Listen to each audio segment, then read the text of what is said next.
시청자 여러분, 안녕하십니까? 첫 소식으로 세종시의 고질적인 정치권 싸움을 전해드리게 됐습니다. 자신의 공약 사업인 국제정원도시 박람회 예산안 처리를 두고 시의회와 연일 충돌해온 최민호 세종시장이 단식 농성을 예고하며 초강수를 꺼냈습니다.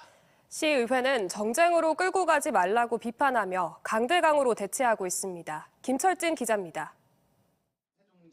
세종시의회 예산결산위원회에 계류 중인 2026년 세종국제정원 도시박람회 관련 추경 예산안, 최민호 세종시장이 행사의 정상 추진을 위해선 오는 11일까지 예산안이 통과되어야 한다며 시의원들에게 마지막 호소와 함께 단식 농성을 선언했습니다. 오는 일요일 오후 3시부터 시청사 야외에서 24시간 천막 단식 농성에 들어간다는 계획입니다.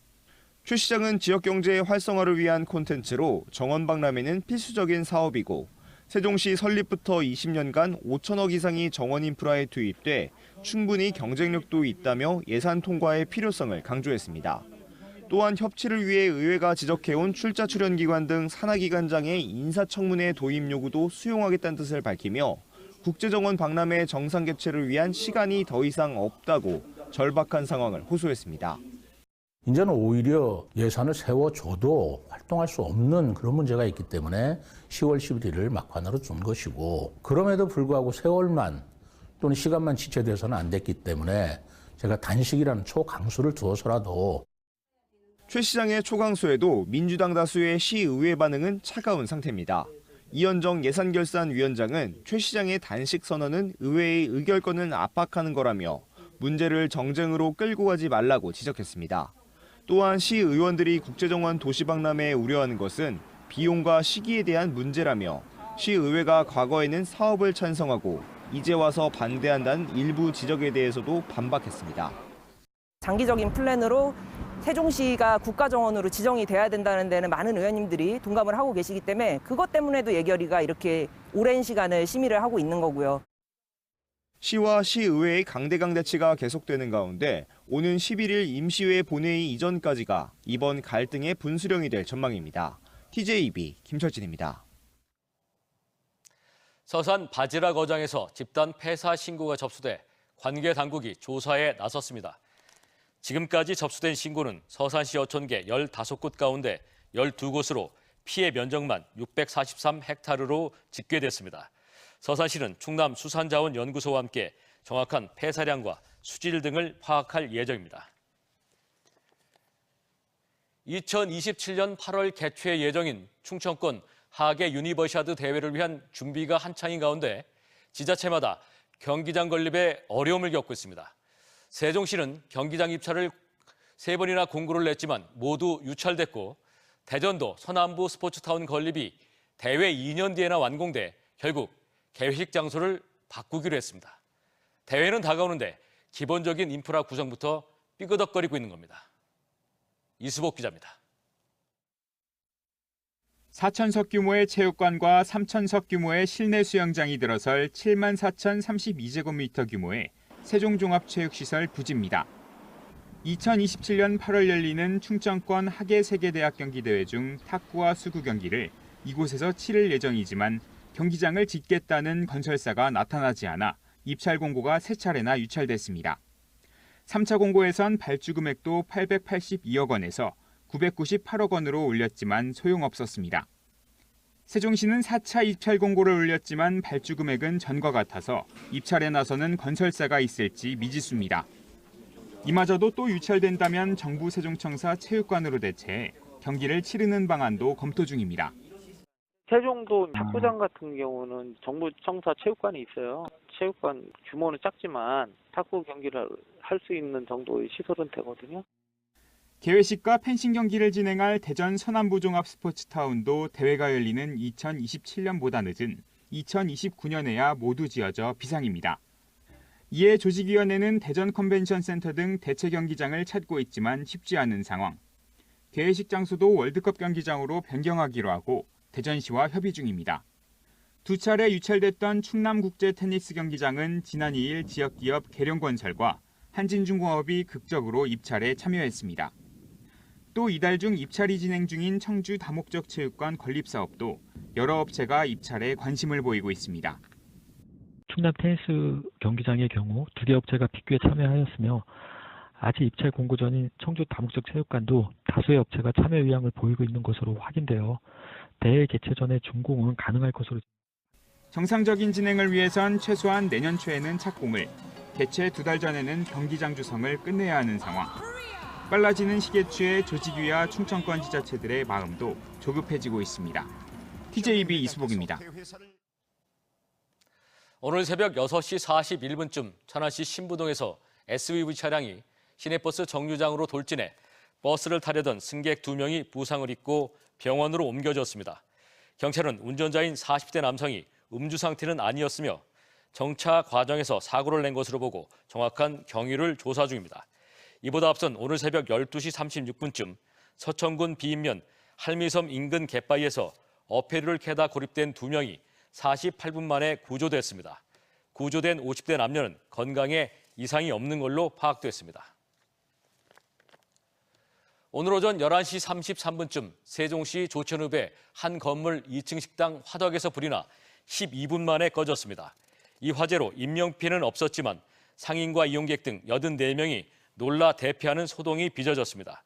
이어 오후 2시 6분에는 당진시 송화급 송악 IC 부근에서 주행하던 21톤 화물차에서 불이 나 23분 만에 꺼졌습니다. 소방당국은 화물차에 실린 쓰레기 더미에서 불이 난 것으로 보고 정확한 화재 원인을 조사 중입니다.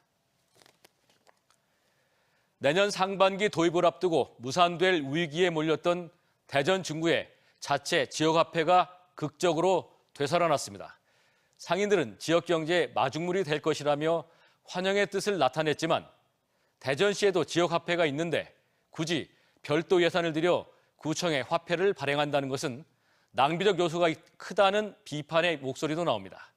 전유진 기자입니다.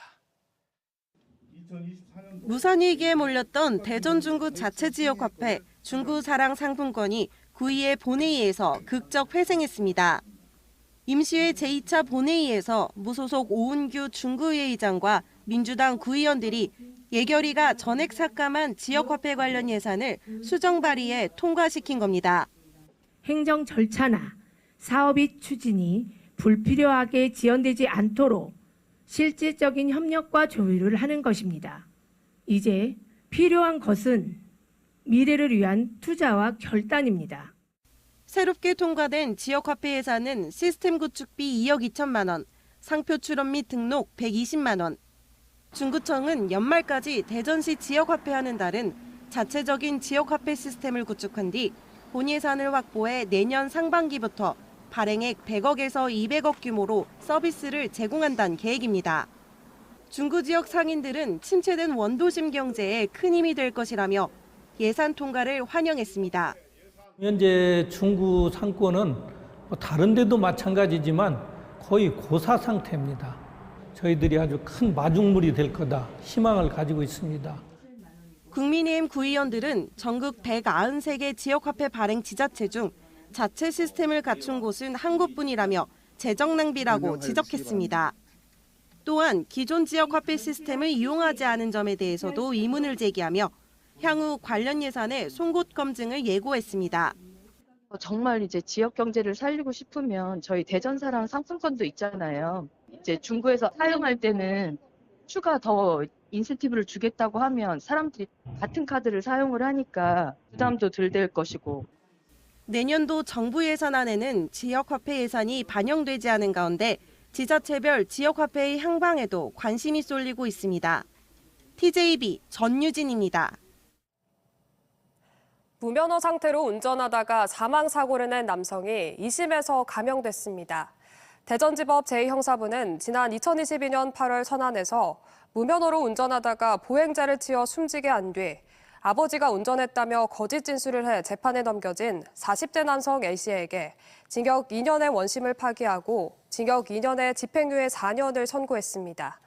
재판부는 보험회사를 통해 4억 5천만 원을 피해자 측에 전달했고 2심에서 피해자와 합의한 점을 고려했다고 설명했습니다.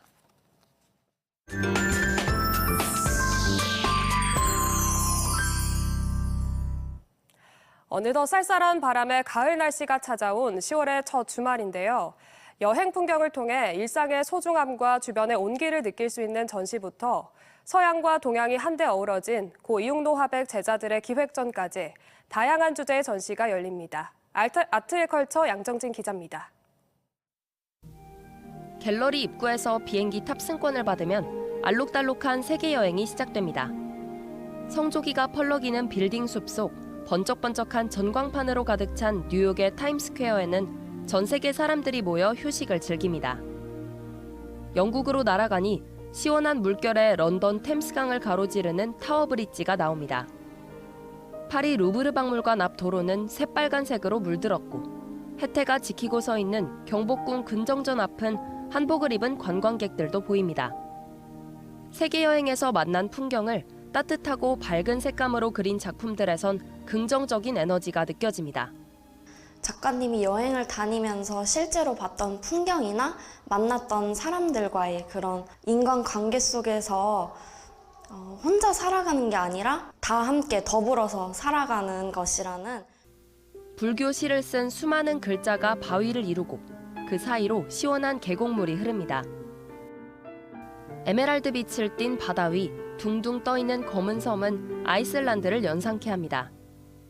수묵화를 종이가 아닌 3차원 유리 안에 입체적으로 구성한 독창적인 방식으로 만들어졌습니다. 고 이응노 화백이 설립한 파리 동양미술학교 60주년을 맞아 제자 11명의 작품을 대전에서 처음으로 선보입니다. 작가들의 개성은 뚜렷하지만 공통으로 스며든 고 이응노 화백의 가르침을 엿볼 수 있습니다. 한국의 수묵화, 서양인들이 그린 수묵화를 비교 분석해서 보시면 나름 재미있는 특징을 발견할 수도 있고요. 그만큼 서양에서 한국을 아니면 동양을 이렇게 생각하고 있다는 그 자체만으로도 큰 의미가 있는 출품작 대부분은 국내에 소개된 적 없는 작품들로 파리 동양미술학교가 남긴 예술적 유산을 감상할 수 있습니다. TJB 양정진입니다. 2024 공주국제미술제가 이매지네이션 상상이라는 주제로 개막해 오늘 12월 15일까지 공주 임립미술관에서 열립니다. 21회째를 맞는 이번 전시회는 한국과 독일, 인도와 카자흐스탄, 멕시코와 몽골 등 15개국의 대표 작가 40여 명의 회화 작품들이 전시됩니다. 특히 조각전이 펼쳐지는 특별전에선 열악해지는 지구의 자연환경 속 미술의 역할과 가능성을 보여주는 작품들을 만나볼 수 있습니다. K리그1에서 치열한 강등 탈출 싸움을 펼치는 대전 하나시티즌이 오는 6일 오후 3시 제주 유나이티드와의 원정에서 파이널 라운드 돌입전 정규리그 마지막 경기를 갖습니다. 승점 35점으로 최하위 바로 위인 11위에 위치한 대전은 제주를 상대로 승리를 거둘 경우 다른 팀 경기 결과에 따라 8위까지 오르며 강등권에서 탈출할 수 있습니다. 제주전 이후에는 K리그1 상하위 각각 6팀으로 나눠 한 번씩 총 5경기를 치르는 파이널 라운드를 진행해 최종 순위를 결정하게 됩니다.